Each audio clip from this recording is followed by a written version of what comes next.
What did your mom tell you about it? She told me about a time where she saw it displayed. It just captivated her, and she wanted to share it with more people. I said, I want to share it with more people. I want to share it with me. Because if we didn't have these things, if we didn't have these people, and I mean any of the people connected to them that are still here with us, we wouldn't know these things. They would be erased. Yeah, if we don't document this stuff, it disappears.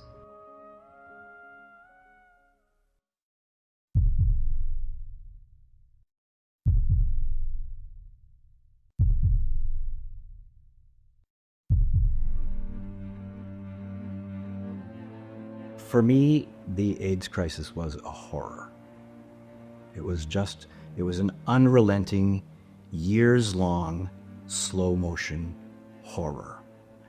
It was graced or mitigated maybe by countless acts of beauty and love and community that made it bearable, but it was extraordinarily awful. Initially, there was mainly young gay men. And so when, as a physician, this starts getting a little hard, as a physician caring for 18-year-olds, 20-year-olds, or slightly older, who are dying, no matter what you do, is very difficult.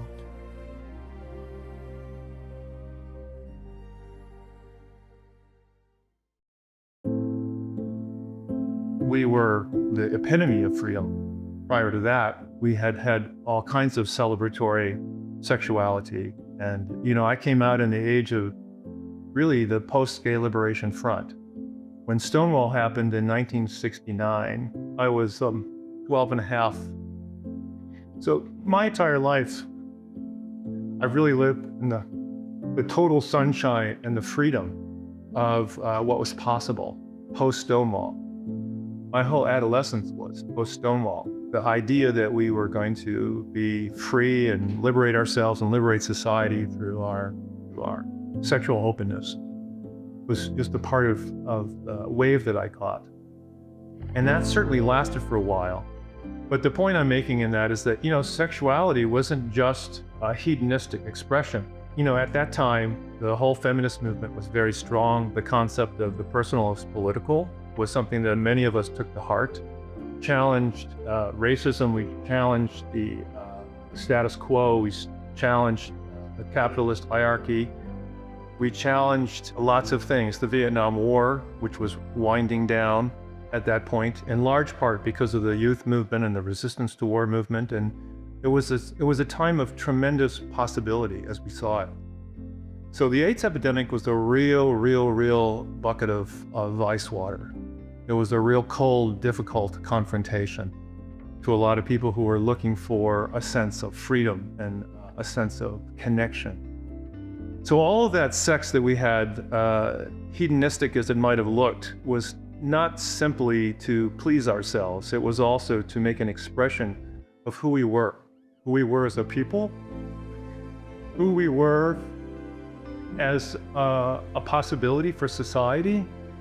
So to have it kind of come crashing in was very scary. A lot of gay men who have historically been pressed and oppressed. If you talk about a whole group of people who were shamed and told, what you do is sick from the psychiatric community and is illegal from the legal community and is a sin from the religious community, you take all of that shame and heap it on people, and then you reverse that. You take it away. You've really created a tremendous sense of possibility in people. And that's what was being expressed in Christopher Street and New York and Castro and San Francisco. And the AIDS epidemic happened, and it began slowly. It took time for us to adjust to all of this, for us to come around and be told, like, oh, the sex you're having might kill you, and you might be killing each other. And of course, that fed in unfortunately and sadly, that fed into the residual shame that so many gay men already had internally. We started to advocate. We started to figure out what to do, because in that period, there was lots of ignorance. And in fact, there was somebody in the mid-1980s that was fired from their job in Santa Cruz because they wouldn't stop volunteering with somebody that had HIV. And so as a city council member, I actually introduced an ordinance for non-discrimination on the basis of HIV, so that something like that couldn't happen again. It's just hard to believe that was true and that happened. And at the time, the President of the United States, Ronald Reagan, wouldn't talk about it. And there was even joking about it at a press conference of the White House press secretary. And so people really felt alone. But that's what led to the Santa Cruz AIDS Project and other actions, is the need to organize and do our best to take some control of the situation.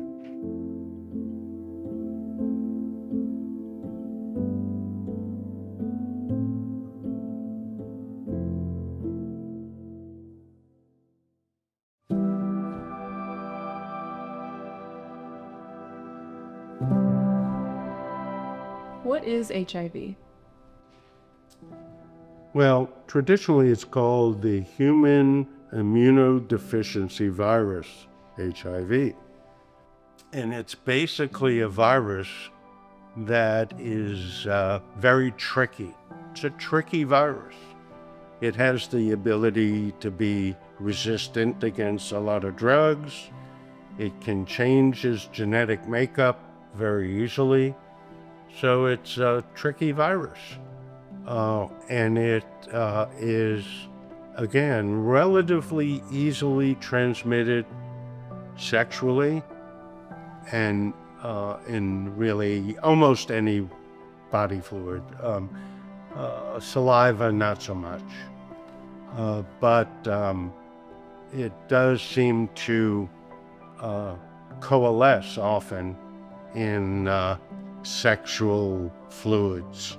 So it is easily transmissible sexually if people are not treated. It took a while to get to the point where we learned that if you're treated and the virus is suppressed, then you don't have to worry about transmission. And there are ways now, medications that one can take if one wants to actually prevent the virus from happening. So we've really come a long way, but it's also been 25 plus years now.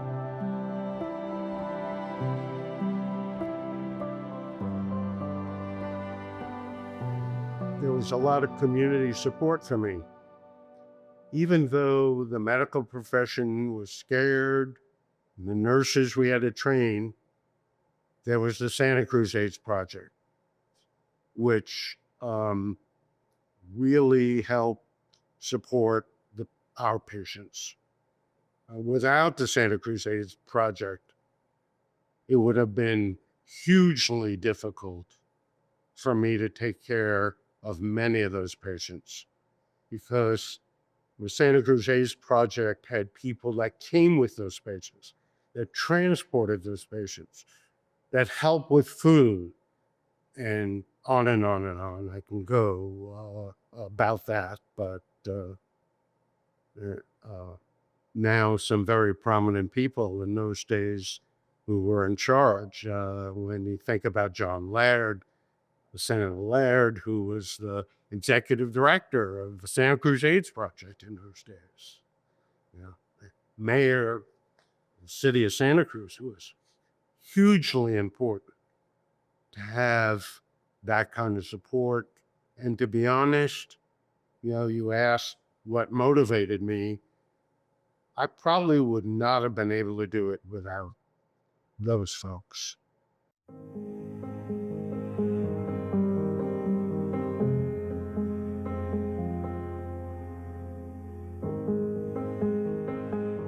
I was subscribing to the New York Native, which is a gay and lesbian magazine in New York City at the time, the only national publication at the time in the United States. And they began to report incidents of gay cancer in 1981, which we now know was Kaposi sarcoma. So HIV wasn't named yet. Just people were getting sick and then dying 6 months to a year after they were diagnosed. There were 2,300 people in the United States who had been diagnosed with AIDS. And probably the most profound event that happened there was the epidemiological presentation. And they showed a graph, and obviously the preponderance of the people who were dying were young gay men. But what was also clear from the graph was that people of color were at very, very high risk. So this is the 5th National Lesbian and Gay Conference in 1983, but this was the first one that was focused on AIDS. And what was most dramatic to me about that is there were around 50 men who had AIDS at that conference. And they formed their own group, and we had our first plenary session. The people with AIDS asked to speak, and they stood up and they said, "We've met, we are not victims of AIDS." That was their very, very first statement. We will not be victims, and we will not be treated like victims. And this, of course, we know later becomes the mantra for ACT UP later on. But back in '83, it was clear even then, people with AIDS were going to be empowered. They wanted to participate in treatment, which was a radical concept back then. That wasn't happening at all. The medical establishment was very apart from the patient populations that they were treating. And they insisted that we be called people with AIDS, not victims, not patients, but people with AIDS. And from that day on, that was the nomenclature that was used in the United States.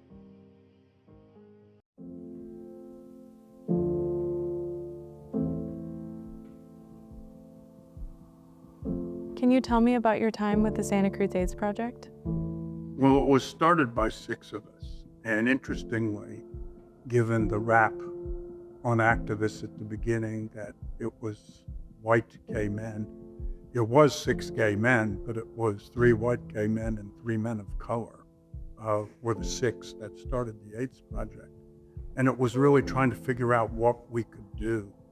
And everybody that was there among the 6, Wesley Harris, Ray Martinez, Gerald Landers, Sean Wharton, Jerry Solomon, and myself brought something different to it. Jerry was a therapist, and he was seeing a lot of people with HIV. Sean had been trained at Shanti to volunteer with people that were sick. The other 3 actually had HIV and brought a certain thing to it, but Gerald had worked for Dominican Hospital and brought medical stuff to it, and everybody had something that they brought to the table. And it was a very difficult time because the drug cocktail didn't come until the mid-1990s, and so we were losing people regularly. But by then it was this unbelievable mobilization. We had $1 million budget a year. It was overwhelmingly raised from the community. We had 600 regular volunteers, and some of them volunteered in different groups. There were volunteer educators to tell the story. There were volunteer care workers that had a client and would take somebody and would support them, practical support. There were people that were massage therapists that volunteered. There were therapists that volunteered. There were people that volunteered with a food pantry. There were people that volunteered with transportation. I mean, the community stepped up big time.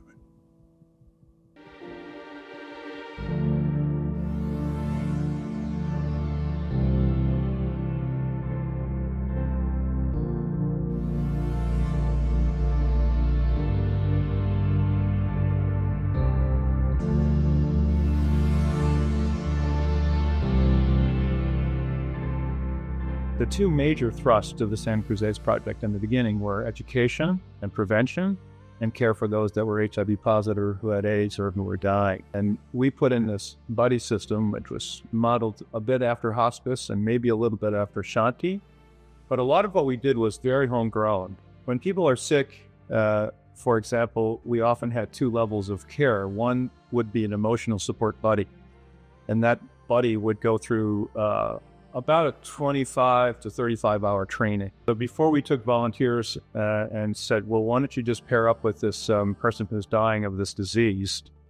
Let us prepare you first. Let us give you a support structure. Let us teach you what some of the issues are that might come up.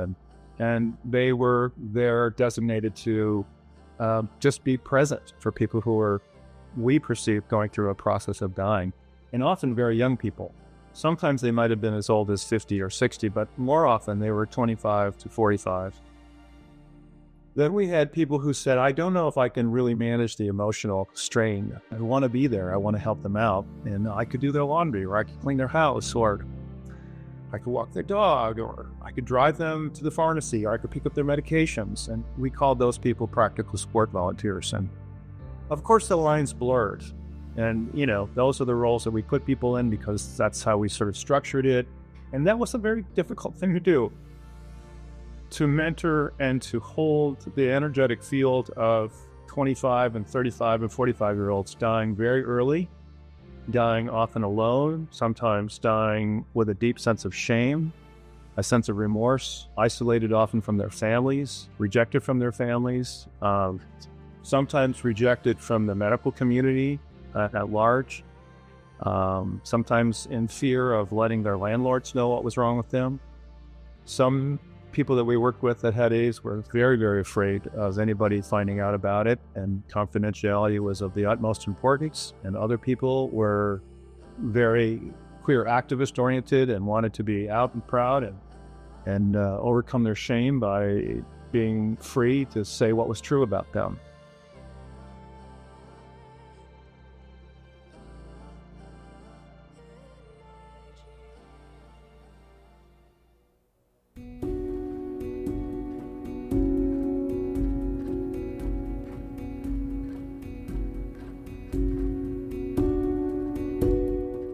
So in the beginning, you became the executive director of the Santa Cruz AIDS. Was it all set up? Was there a lot to do? Was it a small organization? How was it? It was a pretty small organization. We were in the back room of the Seniors Council in Aptos, and we started there, and then we got a little office on SoCal, which was the front two rooms of a motel almost. And we rented the front part, and then the second room became the headquarters for all the people with AIDS. That was their living room. When I came on, we really didn't have very much money.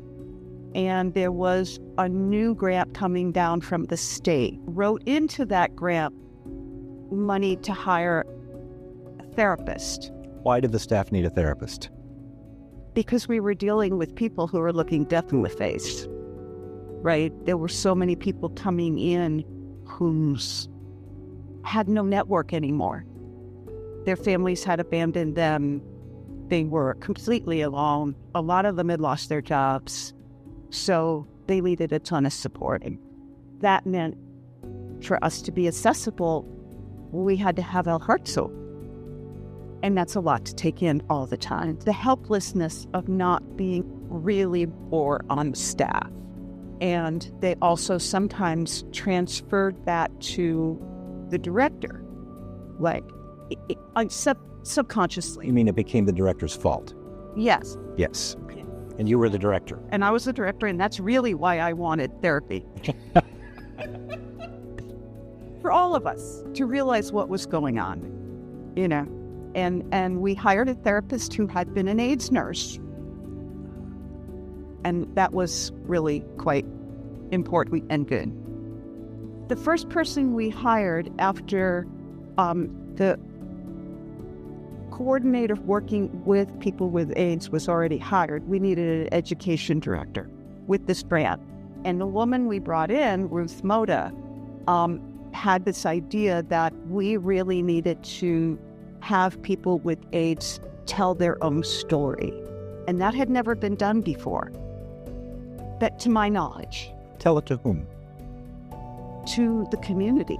But the idea was for us to train a cadre of people living with HIV/AIDS to be public speakers. And it was incredibly successful.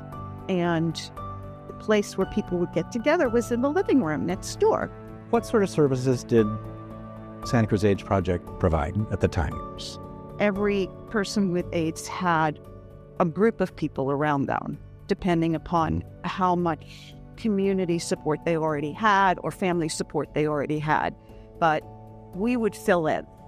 So people got visited, they had someone helping them clean their house, they got food. Some people got a little bit of money to help support the meds they needed to take. It really was individualized, just so people really felt taken care of. It sounds pretty wraparound, too. It was.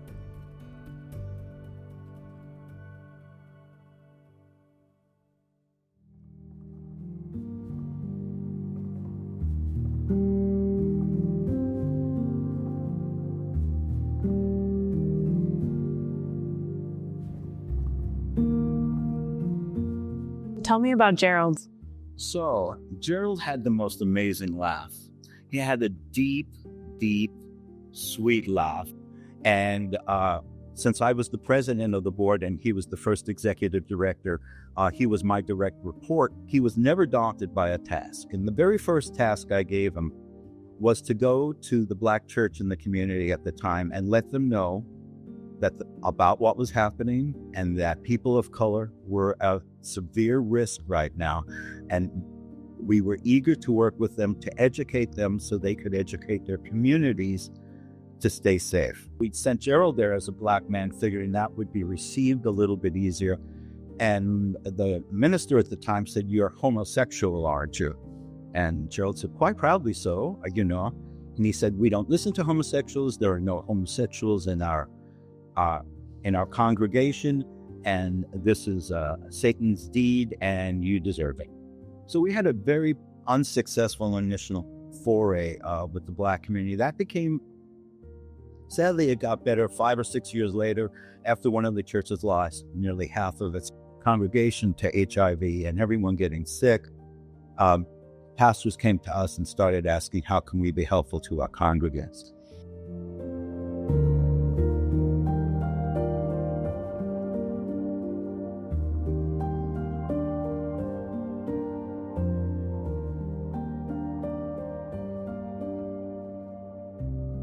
People that we were serving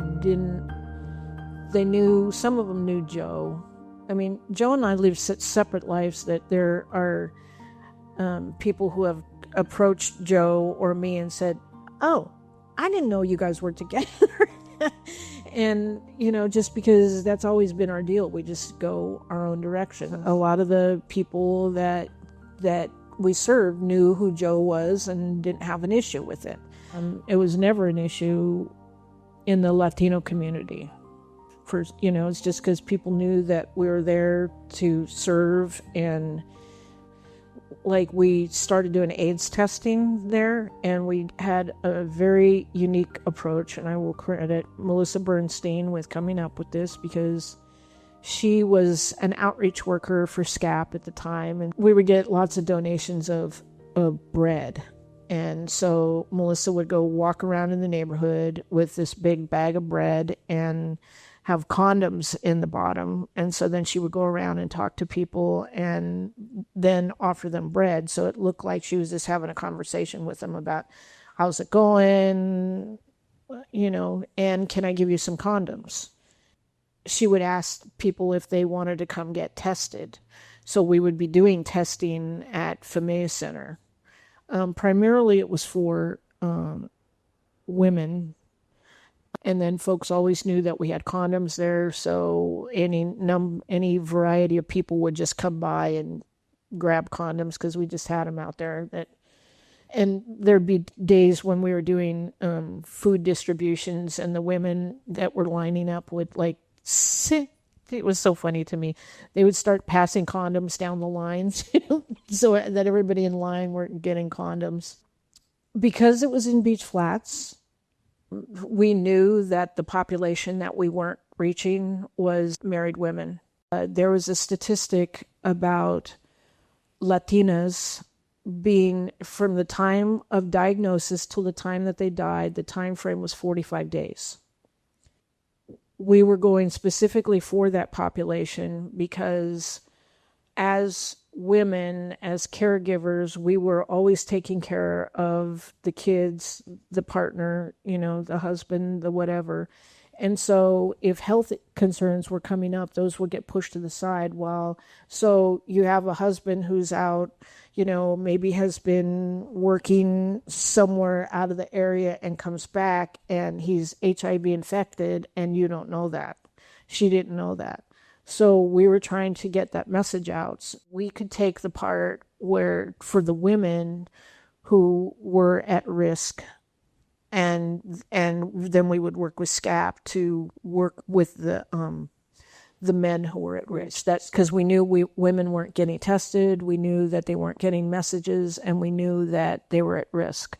So that's why we did it like that.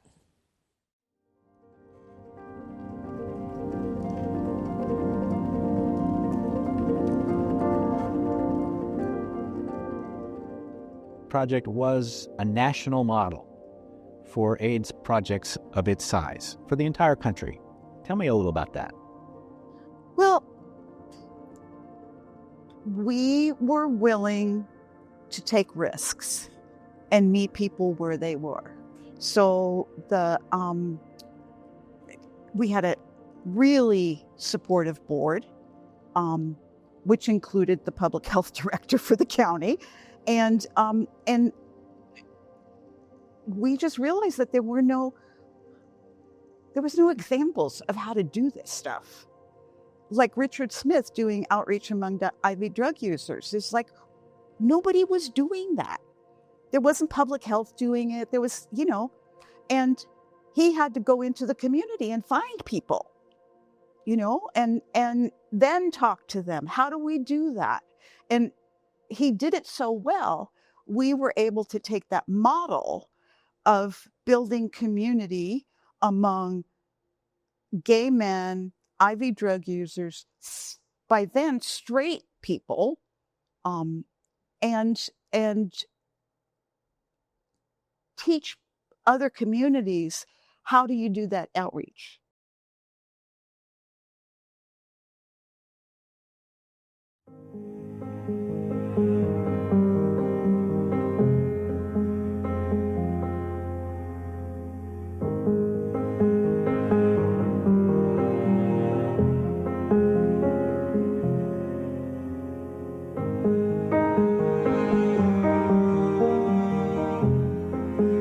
Really didn't know what we were doing.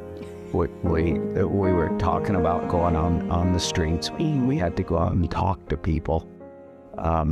We knew condoms were provided for us to gift and information about how to keep yourself safe. So the basics were there, but the basics did not include really much acknowledgement of needle use. That's when that flashed into my mind, that card that I'd seen about bleach. So we brought that up, and that was even an issue to SCAP took it on, but it was something that people had to sit down and talk about it.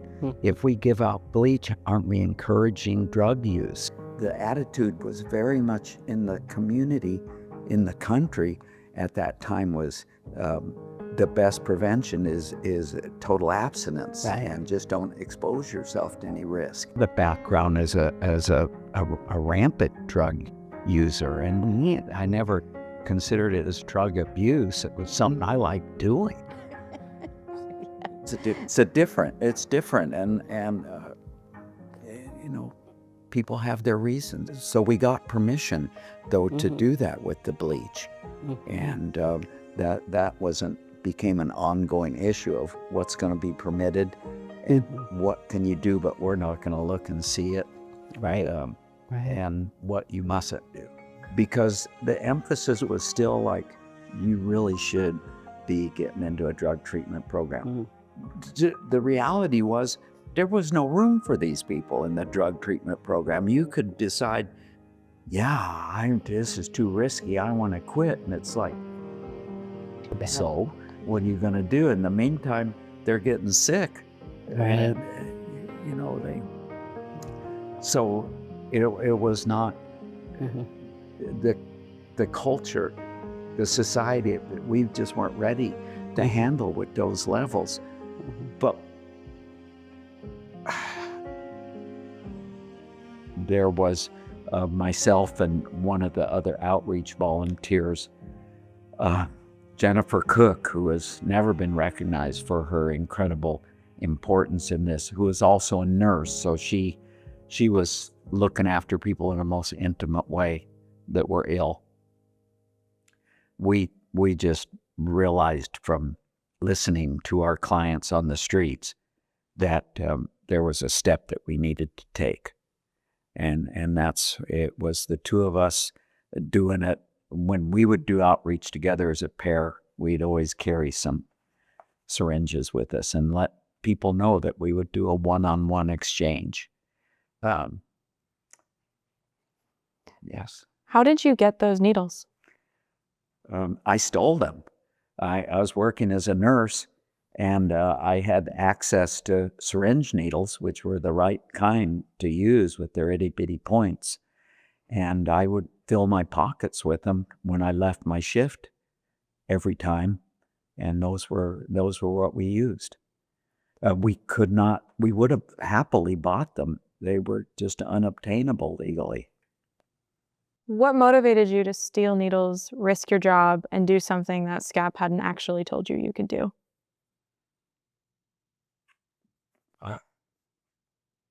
It was necessary. I mean, we've been doing this outreach work for a year and hearing people say that. And we've seen the crap that they were using and seeing people sharing this stuff. And we could, so we did. Okay, so Jennifer and I used to come here one night every week. We'd rent that yellow bungalow over there. And as it got dark, we'd go ahead and go out on the streets and tell the sex workers what bungalow we were in, and that we'd have snacks and coffee there. And of course the syringes to exchange. And SCAP cheerfully picked up the $18 or so that it cost every week to do it, to implement what we called the MOP program, the Motel Outreach Program. Yeah, we thought that was pretty cute. And we'd just spend the night there. People would stop by and knock on the door and come in, have a cup of coffee. They primarily were there to exchange syringes, but the coffee was obviously very welcome, as was a peanut butter and jelly sandwich, and maybe a cheese and bread sandwich. And we did it for the best part of a year while we were still being as undercover as possible.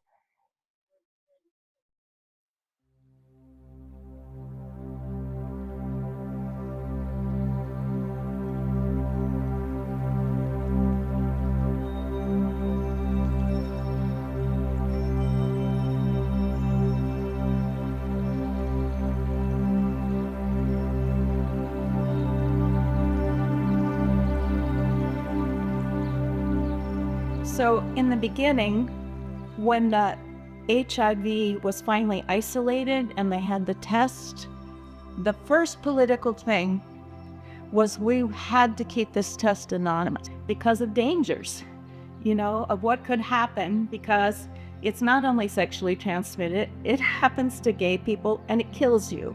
So it creates this tremendous fear. And then if we were going to use this test, people had to feel safe using it. So every time there was something, there was a political aspect to it, right? I had worked in Brazil for a long time in health issues, and I only had a BA in English, and I was winging it. and feeling overwhelmed and distressed. And somebody said to me, it's simpler than that, Ruth. Just do what you can according to your skills. So I said, I need skills. And I went and got a master's in public health.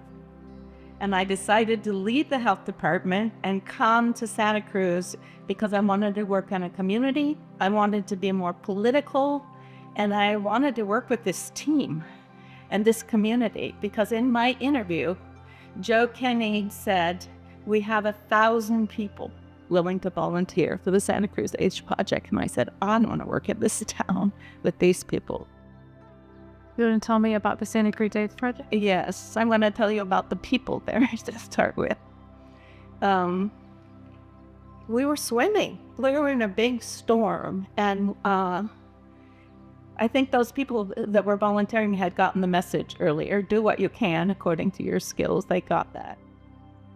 Terry definitely for me was the heart, and Joe was the brain, and on my team was Richard and David and then Gary. I think of Richard and David and Gary as kind of the legs, because they were doing street outreach. Richard was focusing on going out into the beach flats in the drug-using community. We coordinated with Salud para la Gente. We went into the migrant camps with Ruth Lopez there. I did a radio call-in show in Spanish. So I had a speakers bureau of folks just learning the basics and talking in the community. I had a Spanish language speakers bureau. There was these parties that were safe-sex parties that we would go into houses sort of like Tupperware, and we would show different kinds of condoms, the male condom, the female condom, how to put a condom on with your mouth, because it's, condoms are not really fun. And all of these different sorts of things that you could get people to start using. But the most important thing I did, I think, was to create Project Firsthand, which seems odd because from the beginning I want to keep everything anonymous. And then I was the one who got people who are actually living with HIV to come and see if they wanted to join, voluntarily of course, this project called Project Firsthand, where they went out and spoke in the community. And that changed everything.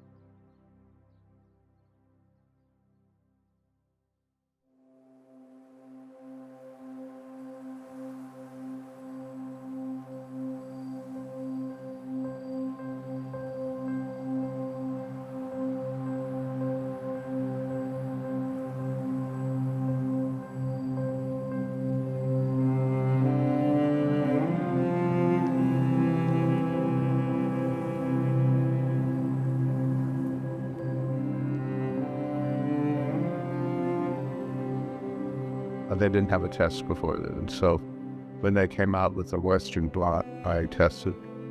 And when I tested positive in May of '86, I just totally freaked out. And they hadn't quite gotten SCAP together yet, so there wasn't a place to go. But they had this sort of phone tree that you could call and talk to somebody. Unfortunately, the people weren't very well trained. So I make this call in a panic, and the person says, well, if you test positive, it means you have between 6 months and a year to live. And I think probably that's not a good thing to tell somebody over the phone. So I completely panicked. I had come to Santa Cruz to clean myself up. I had a bad cocaine run, and I had stopped doing cocaine until I got that message. And then I thought, well, if I've got 6 months to live, I might as well party. So I did my follow-up. Finally got the name of a doctor the only doctor in the entire county who would see AIDS patients was Arnie Letts. And so I went to see on he left and went in, gave blood, and then came back about 2 weeks later for the results. And when I went in, I was straight, but when I came back, I was high. And he looked at my chart, which showed this racing heart, and he told me to tilt my nose back. So I tilted my nose back. He looked at my nose, and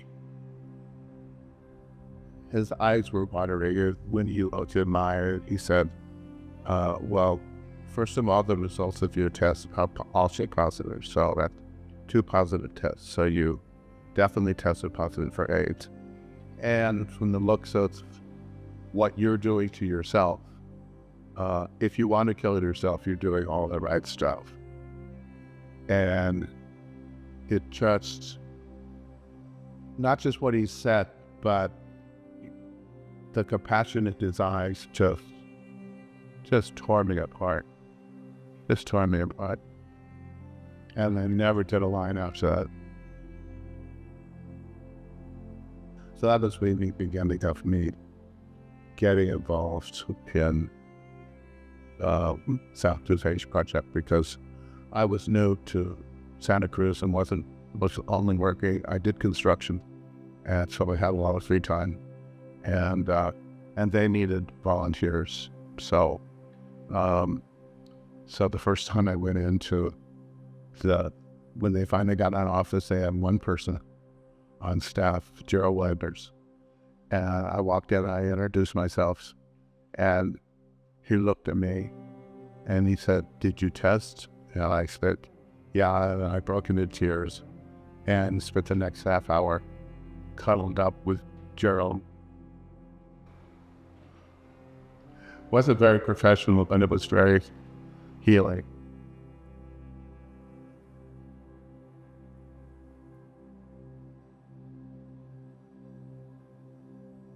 Buddy program is you go through sort of a crash training program, and you're assigned somebody who has been given 6 months or less to live, and you're basically his buddy to talk to. They have support people who do laundry and clean houses and do other things for him, but you're his emotional support person. So I was a buddy for about 3 years, and that's what, and you're there to get your heart ripped out. Well, to be there so they can confess, whatever's on their mind. All of my buddies, of course, died, and they die when you've gotten so attached to them that it just breaks your heart. So after my 6th buddy passed, I had to leave the program. I guess if I had stayed a little less attached, but I couldn't. So, and even though my health was stable at the time, I can't help but put myself in their place in one time or other. So it became just overwhelming. And all the buddies we had a support team, just so we could talk about how it was affecting us. But I was the only one in the support group, the only buddy who was also diagnosed with AIDS. So it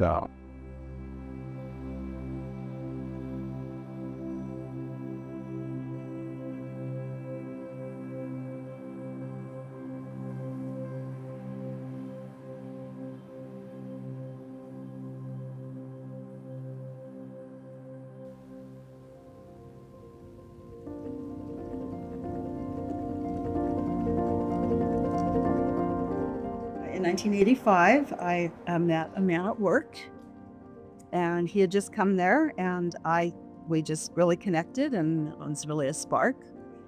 And then another friend of mine came up and said that he thought he was gay. So I said, find out. And it turns out he had a boyfriend. So I said, oh, well, but then later I found out that he'd been married before. So I thought, okay, game on. So we eventually got together. We both broke up with our boyfriends. And he wanted, he asked his doctor, can we have sex? The doctor said, yeah, just use protection. And then crazily, we got married. And we were careful. SCAP was really into harm reduction, and we were too, and we were very careful, except one time. And then I got pregnant. Carlos had told me that he moved from San Francisco because there was an illness. He thought he was at risk. I knew nothing about it. And I was kind of like, thanks for sharing. I didn't really take it that seriously. I didn't know anything. And so we drove to San Francisco and we had an HIV test. And in those days, you had to wait 2 weeks. So we waited through Christmas vacation. And I got all my affairs in order. And I had my friend who was going to take my kids. I had us both dead and buried and just got everything. And then we got our results, and he was positive and I was negative. And so I had to wait 6 months for my next test, which was basically through my pregnancy. So that was a bit nerve-wracking, but I was still negative. And we had the baby.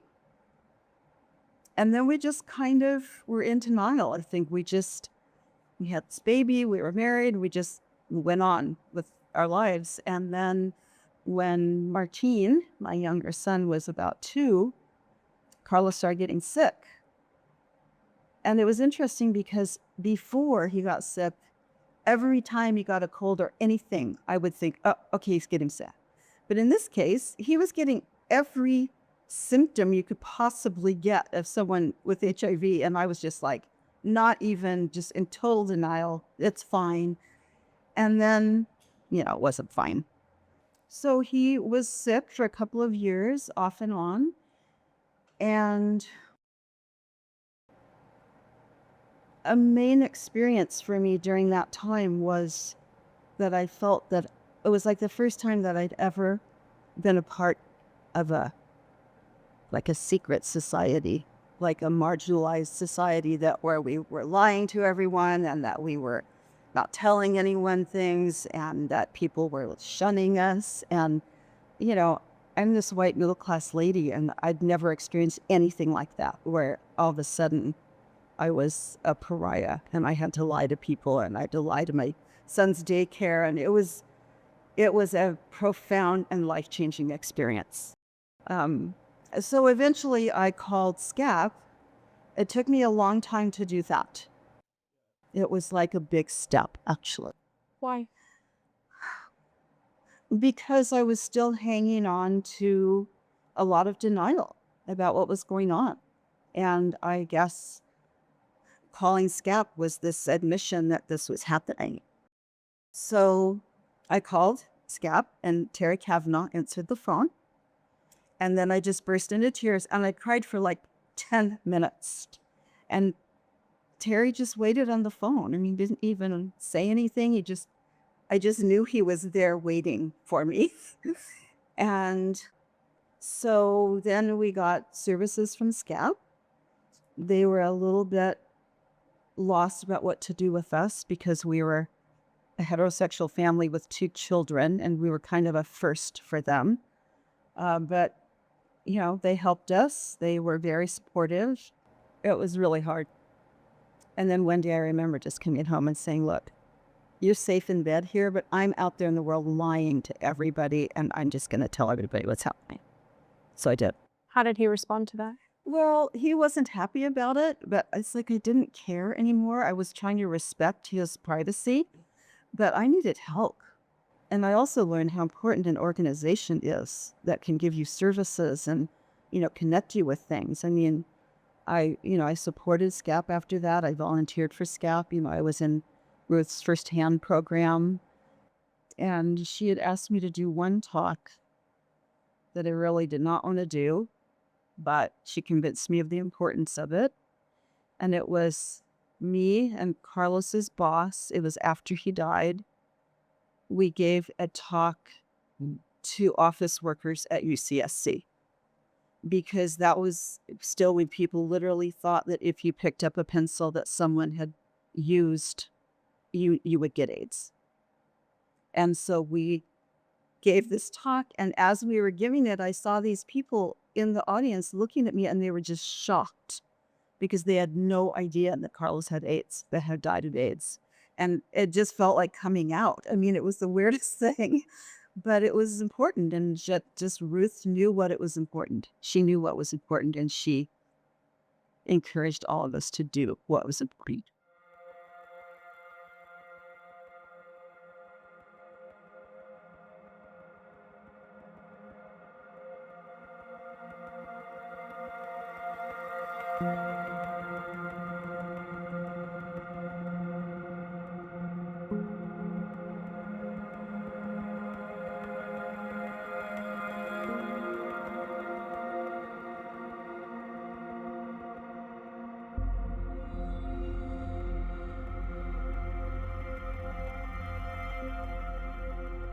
Michael Perlman was the founder of the Lavender Reader.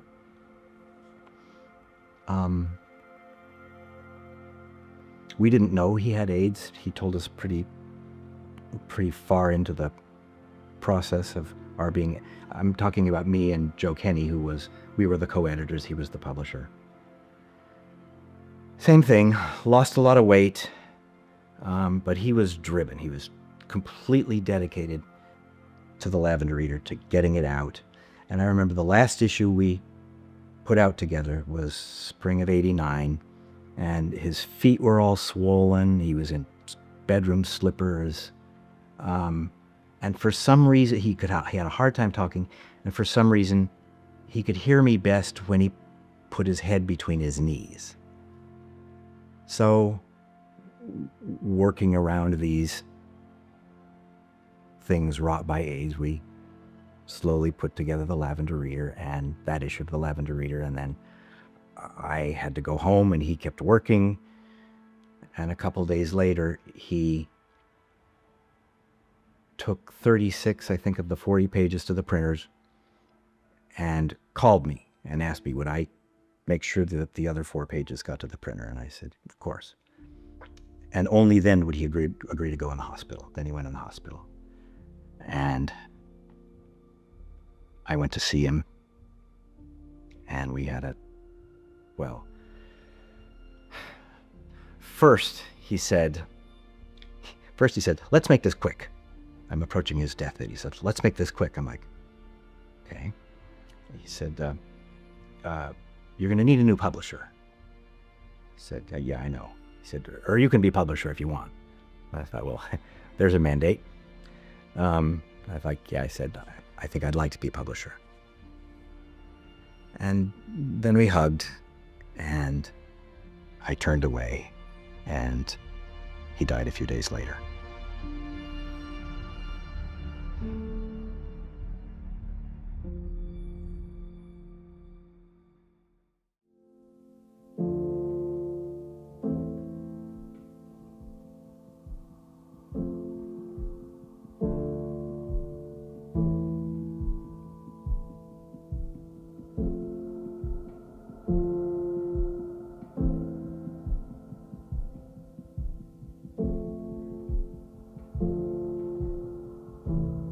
You know, I would say that the turning point for me was, it was a very clear turning point that I was at Gary Reynolds' funeral.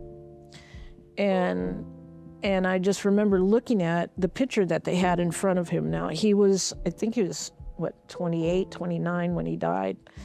And he had been the Grand Marshal of the Pride Parade. Remember that? And they literally had to prop him up.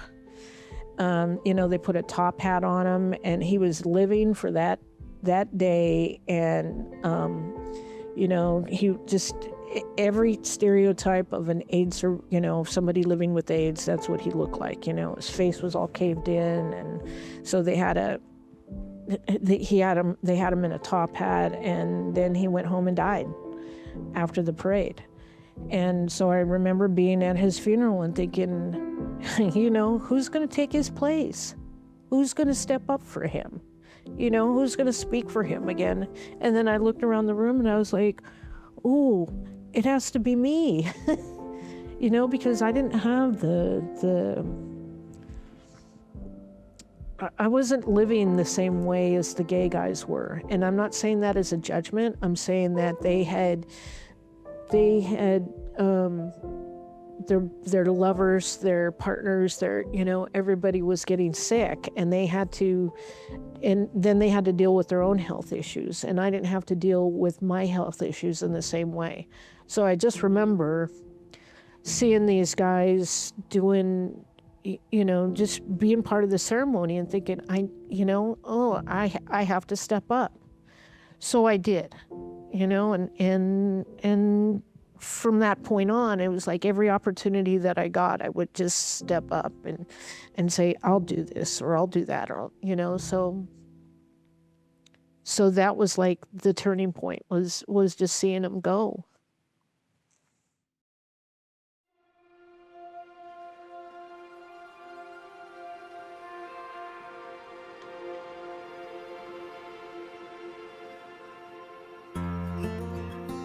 Well, working in the AIDS community, I already had a lot of gay friends before AIDS, and then I had a whole lot more after AIDS.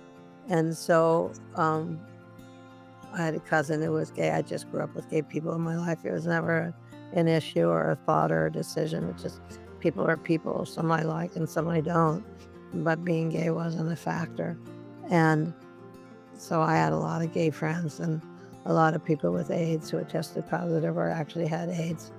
And one year we went to Hawaii for Christmas vacation, and somebody gave me a new address book for for the holidays. And I was going to fill it in when we were in Hawaii when I was on vacation. And I started it, and I realized that a lot of my friends that were in my phone book had died. And I didn't want them not to be in my phone book, in my new phone book. So I would put their names in and put a red heart by their name, because I didn't. And there were 237 people who didn't have phone numbers when I was finished. And we were driving to town, and I said to Michael, 237. He goes, what? I said, there's 237 people in my phone book who don't live in their bodies anymore. And it was just stunning to me. I couldn't believe that that was the fact of my life, that I was in my 30s or early 40s, and my peers and my friends were dying so rapidly, and so many. And I used to call my mother, and she'd say, you know, you're too young to be going through that. I'm going through it because we're older, but you shouldn't be going through that at your age. It was just didn't make sense. The only reframe for me is that most of the men I know who died had lived so fully in the short time that they were here. They had a great time. They didn't hold back. They really lived well and lived fully and had a great life.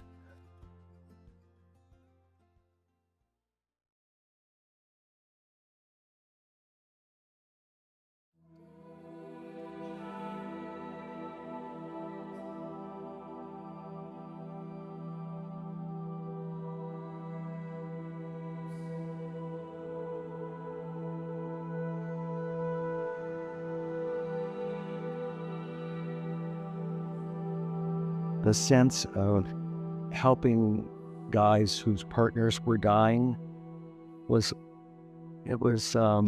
surreal. It was really surreal. And then also the guys who had lost their partners, some of whom I knew. I mean, I knew quite a few of these men, and somehow I could still keep my center and my distance, but it was really hard. It was really hard. I mean, it went on for years. So my very best friend, Dennis, got sick probably in 1990 or maybe 89. And he was in and out of the hospital a few times. And he was, other than a partner, he was the love of my life, my best friend. And I remember so well visiting him when he was getting sicker. And when he died, he had a new partner. He hadn't hung in there with him. But I was with Tom by then, my husband, and I remember getting the call to go to Dominican Hospital because he was dying, and we were there when he passed.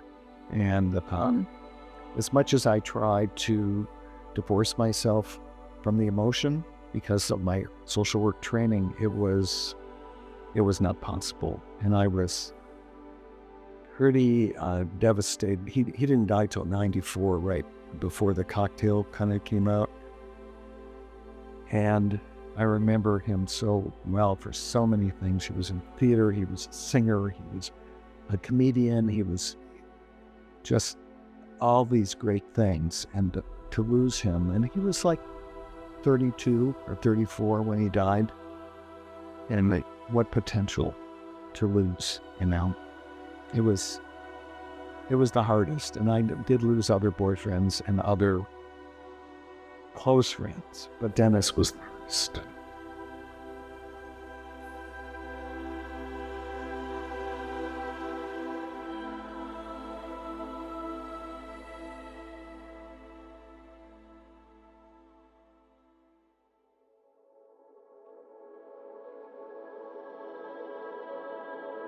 Growing up gay or lesbian or bi or trans, as you know, there's that feeling of being different. And for many of us, we weren't even able to articulate what that difference was. But we found ourselves in positions of wanting to please others so that they would like us. And that came down graphically to, you know, those moments where people had been were in the midst of hot sex, and could they say no? And it was really hard for them to say no.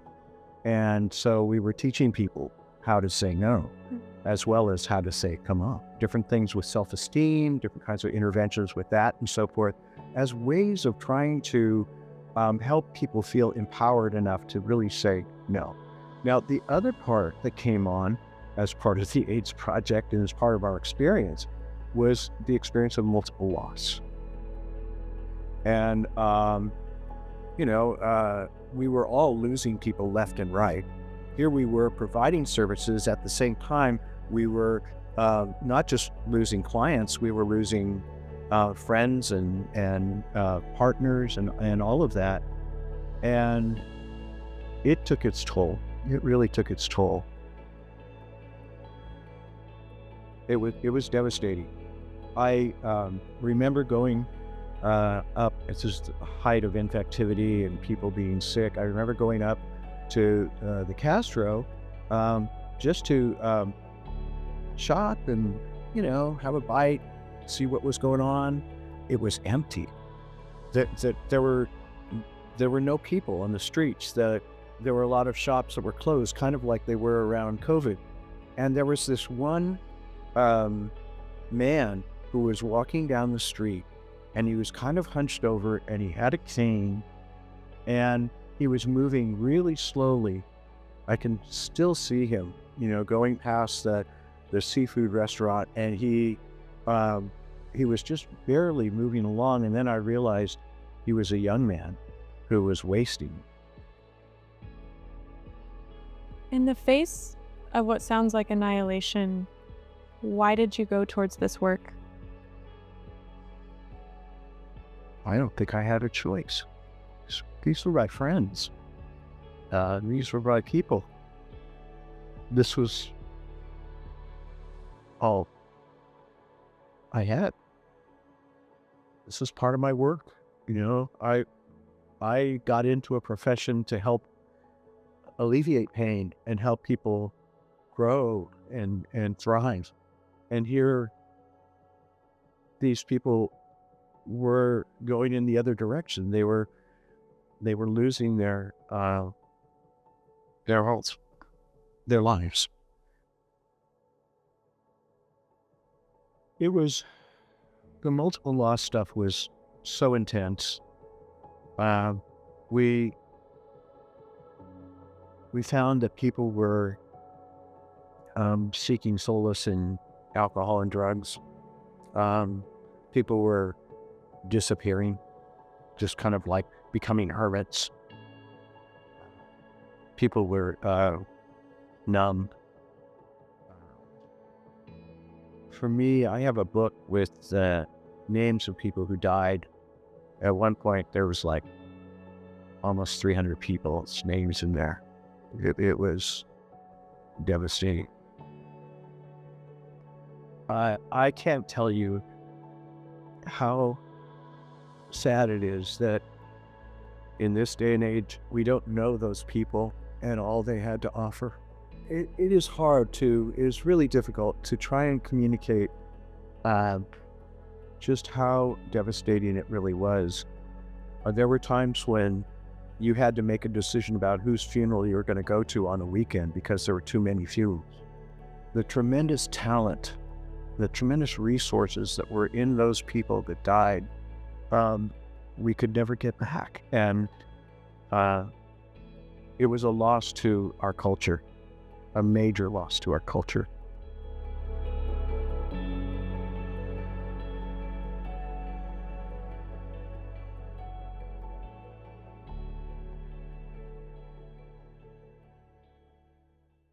What was the last laugh? Okay. So this woman comes to my office and she wants to organize a bunch of comedians, professional comedians, to teach people with AIDS how to do stand-up comedy. Yes. She had brought this to the San Francisco AIDS Foundation and they just shut her down. No freaking way. This is not funny. Right? And she brought it to us, and I said, that's very enticing. I can name 5 people right away who would do that. Jim Schultz, Anyway, so we went ahead and did it. I didn't realize the caliber of comedians she was bringing in, and they spent a weekend training people how to do stand-up. Everybody developed their own skit. And then there was a show. Tell me about the last laugh. Well, the last laugh, the basic idea was to get 10 stand-up comics together with 10 what we used to call PWAs and see if we could focus on them instead of ourselves for a change. Big challenge for stand-up comics. And we wanted to find people who had always wanted to be comedians but were out of time. Because this was a time period where you died. When you were told that you had AIDS, you had about 6 months to a year. 6 months to a year. What they told me. At PWA, at that time in 1988, met person with AIDS. Right, exactly. And so I thought that if we could focus on people who were out of time, who had a dream just like we had dreams, that perhaps there would be some way of satisfying that dream sort of in a quick, short period of time with a lot of focus and energy. So the 10 comedians were to listen to the PWAs, find out who they were, and write jokes about the context of their lives, and then support them in performance, which would then be filmed and aired, we had hoped, nationally, which it was. Because you see, what we're having is the last laugh at AIDS. That's the last laugh. It's the victory of the human spirit. Humor. Like all of us, comic Karen Babbitt has watched the growing AIDS crisis with great concern. Figuring that everyone can help in the fight, Karen found a way to contribute what she does best, stand-up comedy. An idea came to her to put together a 2-day comedy workshop and showcase night for PWAs, people with AIDS, to prove that laughter is the best medicine. With Sunday night's sold-out performance less than 48 hours away, everyone gathered the next morning to put together a brand new act for each of the fledgling comics. Comic Jim Samuels began the workshop.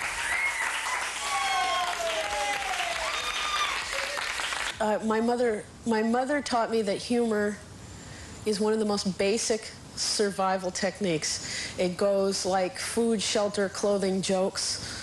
She went through Auschwitz, and her experience in the prison camp where there were people who emotionally and physically could not sustain the experience because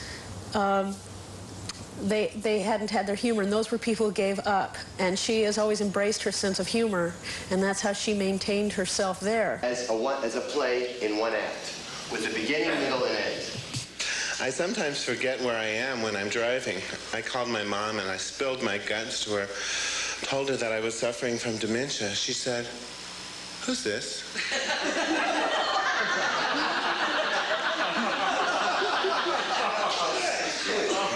My family is very supportive, though. My Aunt Bertha came by to visit the other day, and during her usual tour of my refrigerator, she found this tiny little bottle of mayonnaise. And Bertha knows that everything in my house is Price Club size. And she looked puzzled. I said, "Bertha, I'm not willing to invest in quartz anymore. I don't even buy green bananas."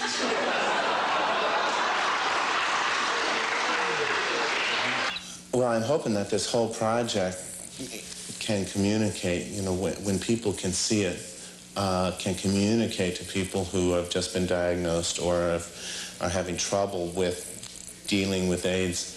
I hope it can get across to them that from this moment on, it's really up to you. And I don't know how much longer my life will be because of my attitude, but I know that the way I live my life will be much happier during that remaining time.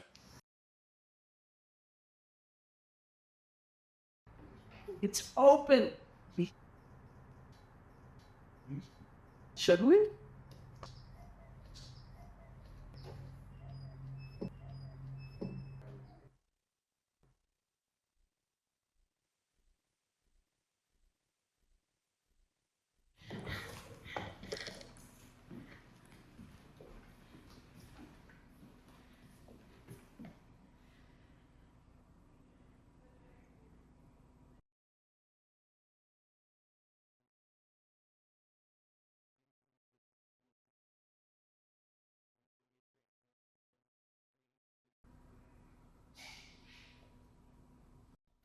Is that where you did it? Is that where the workshops were held? Yeah. And it's kind of profound at all. The chairs are empty. Yeah. It reminds me of that site of the Oklahoma bombing where they made a decision to use empty chairs to symbolize.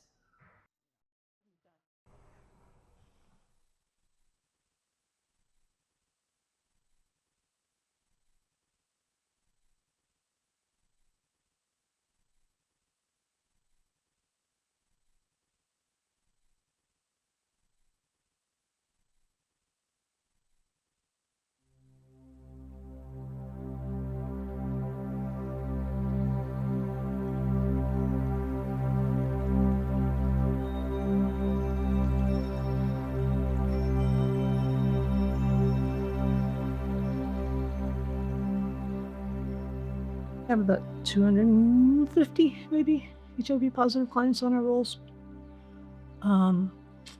So the money's dried up. The first thing to go was, of course, outreach and education, and then less more care.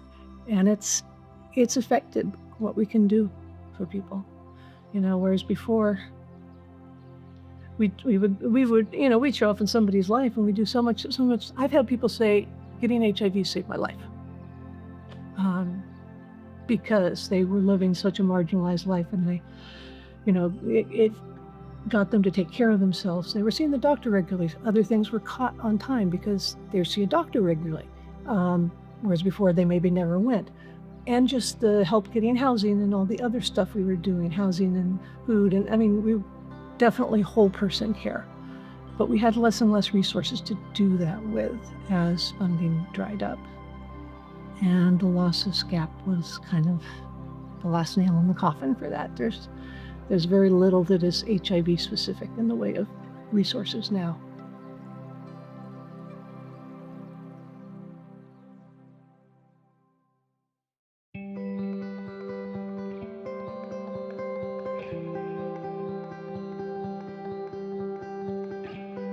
Do you have any words of wisdom for young trans people? it gets better. Even if it isn't bad, right now, it still gets better. I know a number of young trans people whose families are very supportive, and they're going to grow up happy, but there are also a lot of trans people, not necessarily around here, who are having a terrible time of it. And to them, the important thing you have to do is just understand that you know who you are. Other people may not, but ultimately, you know it's your choice. It may be hard, and it will be hard, could be awful, but stay with it and find other trans people, build coalitions, build networks. There are now other people, I'm sure you know about them, who are actively building those networks. And it's through networking and coalition building, finding your community, learning to own your own voice and speak it, that we're going to get through. Could you speak to any coalition building that you've done as a trans person? Yeah.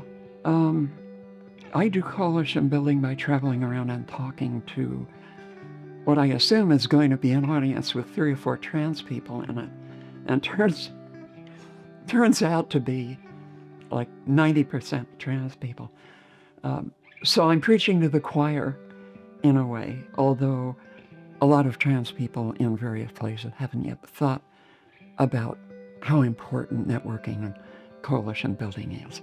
And my way at the moment of doing that is to go there and say, hey, look at this. My way of doing that was at the, when I was inducted into the Hall of Fame, I said, find your voice, imagine your community, and speak as if you were speaking to them. And if you speak as if you're speaking to your community, then they will find you.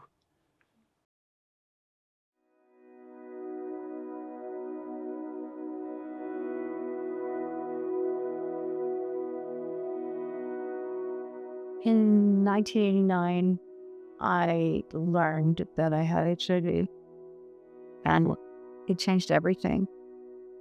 I had to figure out how I was going to move forward with my life, which I thought would only be about 3 years.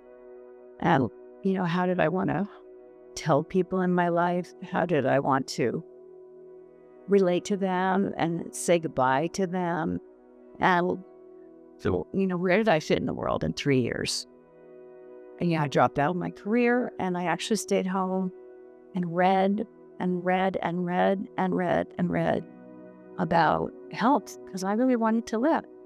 I feel like there are so many ways that I grew into myself ahead of my friends because of all the support I had and the investment I made in my internal self to find out, you know, who was in there and how she was going to come out and feel important and be happy. So being happy became such an important part of my life and of wellness. But the most important, being happy, you know, and, you know, being able to help people, you know, ended up, and now I have like the best life you could ever want. So it's really been a strange journey. Strange blessing.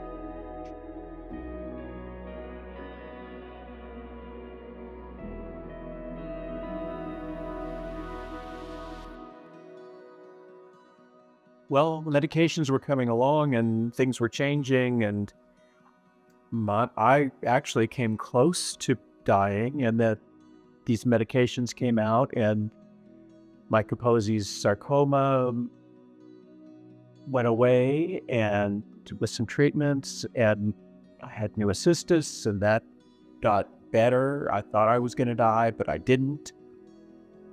And then I didn't, and that was it. And I don't know how.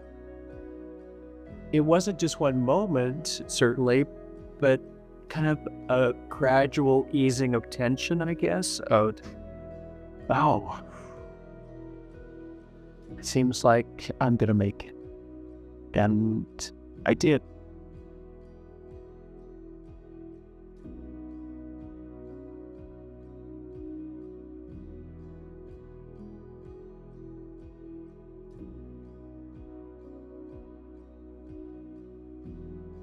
You know, the AIDS epidemic really skyrocketed activism and consciousness in the larger community. And it's really owing through the depth of pain that we really grow in very deep ways. And so, while I would not wish the AIDS epidemic on anyone, I do see it in that way. You know, that's where a lot of the queer youth stuff came out of. That's where a lot of the health initiatives came out of, like women's health, including women in clinical trials, for example, instead of just men, people of color. I mean, there were so many things that came out of the activism and the response to the AIDS crisis. In the 80s and the 90s, people were getting sick and no one on a government level was trying to take care of any of it. And we had to step forward and say, it's our job. We have to take care of one another. And the other thing is that we also saw that people with AIDS were the people who were most impacted by this, and they should be always the spokesperson, you know, and the front-facing part of the organization. Being able to organize and train people how to tell their story, how to speak to lots of different public people, really strengthened the community of people with AIDS. It created a different community, a broader community. Some of the people that came together never would have known one another. And I saw friendships that happened that were just beautiful. You know, a young Puerto Rican guy who was effeminate becoming really good friends with a straight white man, and they became community for one another. That was remarkable and miraculous, those kinds of things. The lessons for today are, again, who are the people who are most stigmatized, who are the people on the outside the government see as the weak link. They see transgender people as the weak link because they don't necessarily think that the LGBT community supports transgender people. They're focusing on trans children because they don't expect the children's families to support them. They really don't expect school district to support them or the larger community. So even if the families support them, that they believe those families should be isolated and punished because they're doing something that's wrong, morally wrong, caring for and honoring who their children really are. So our community, our broader LGBT community, needs to see that the leadership right now needs to be coming from the transgender community. I think we really need to cultivate the leadership of transgender and non-binary people, and really listen to the experiences that they are having and support what's happening. What do you have to say about people who maybe are hesitant to take action or are waiting on their government to do something in this moment? What lessons have you learned based on your experience? The government's not going to do it, particularly in this moment. The last group of people they will ever support are transgender people. They're not going to do it. It's up to us. And that's what builds community. That's what we want, isn't it? We want us all to be there. Just like looking at those 10,000 people that came out for the walk or the rally last week, that's a much broader group of people than what originally anybody expected. And I remember the first time we actually did a public walk. It was a walk for AIDS. And we started at the duck pond and, I did a little presentation and all these people started coming and they kept coming. Now, they weren't 10,000, but they were a lot of people that many of whom I had never known and other people didn't know because they were moved by it. And that's what's going to make the change.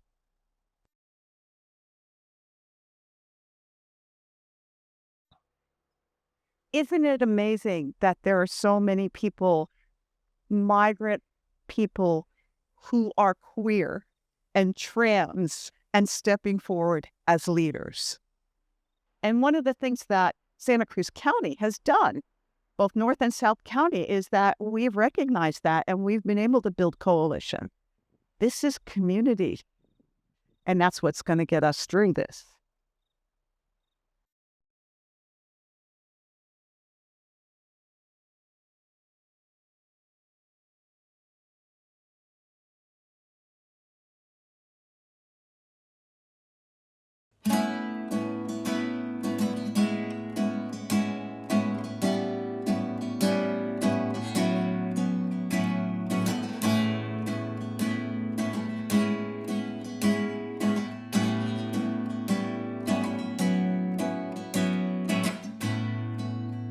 Where did you go?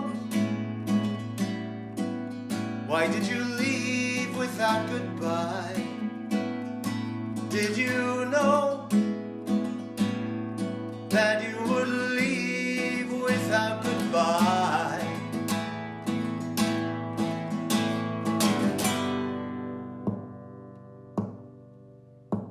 Goodbye.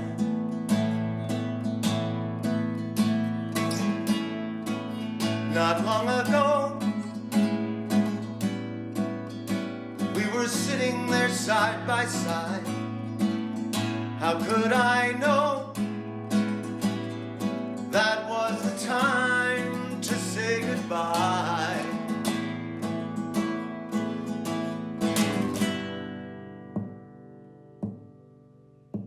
Goodbye.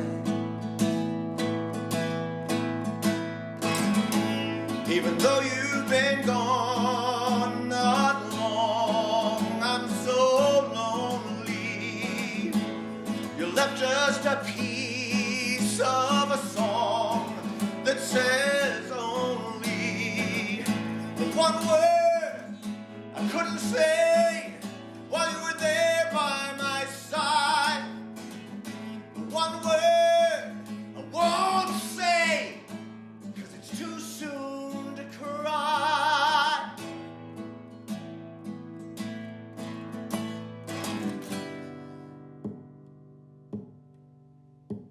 Goodbye.